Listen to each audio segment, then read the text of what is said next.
આતંક મચાવનારની ફરી ધરપકડ કરી છે। ઉધના પોલીસે આરોપી રાજા બિહારીને ઝડપી લીધો છે।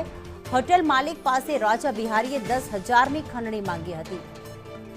મોડી રાત સુધી હોટેલ ખુલ્લી રાખવા તેણે હપ્તો માંગ્યો હતો અને ખંડણી ન આપતા માથામાં કાચની બોટલ મારી હતી।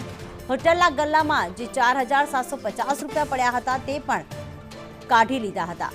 મનીષ અમારી સાથે જોડાઈ ગયા છે। મનીષ, સામાજિક તત્વોનો હજી પણ અંત નથી આવી રહ્યો, ત્યારે પોલીસે આ કાર્યવાહી કરી છે। શું ઘટના ઘટી હતી આખી?